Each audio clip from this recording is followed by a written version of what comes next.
Wizara ya Elimu, Sayansi na Teknolojia imetangaza fursa ya ufadhili wa masomo kwa wanafunzi wa Kitanzania katika vyuo vikuu viwili vilivyopo nchini Ujerumani na Misri. Kwa mujibu wa taarifa ya wizara hiyo iliyotolewa leo Septemba 26, ufadhili huo wa masomo utatolewa kupitia Chuo Kikuu cha Kimataifa cha Ujerumani GIU na Chuo Kikuu cha Ujerumani huko Cairo GUC, ambapo kigezo kikuu cha ufadhili huo ni ufaulu wa juu. Ufadhili wa masomo hayo hutolewa kwa wanafunzi waliopata matokeo ya juu zaidi katika mitihani ya Baraza la Mitihani la Taifa NECTA ya cheti cha elimu ya juu ya sekondari ACSEE, hususan wale waliopata matokeo bora zaidi ya daraja la kwanza. Hii ni kwa mujibu wa taarifa ya Wizara ya Elimu. Ufadhili huo utahusisha ada ya masomo, tiketi za ndege za kimataifa pamoja na malazi katika mwaka wa masomo wa mwaka 2025 na 26. Kwa mujibu wa Wizara ya Elimu, waombaji wenye ufaulu wa juu watapata nafasi ya kuchagua kati ya kozi 20 zinazopatikana katika vyuo vyote viwili, ambapo katika chuo cha GUC waombaji wanatakiwa kuchagua kati ya kozi za uhandisi wa vyombo vya habari na teknolojia,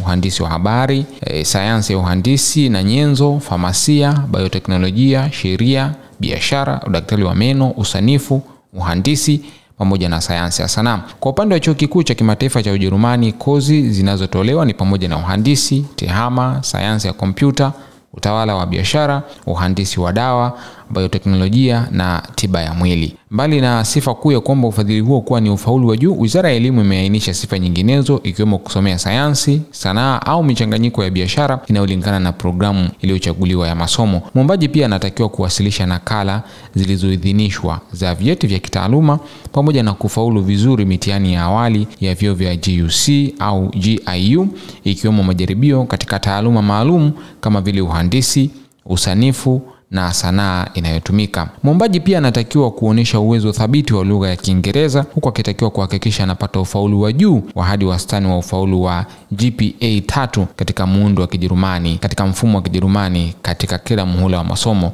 Waombaji wanatakiwa kuwasilisha barua rasmi ya maombi pamoja na nakala zilizoidhinishwa za vyeti vya kitaaluma kupitia barua pepe ps@moe na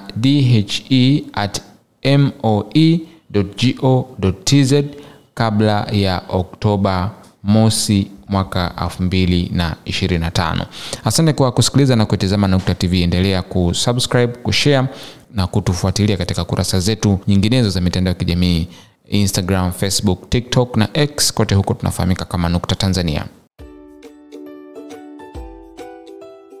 Nukta TV.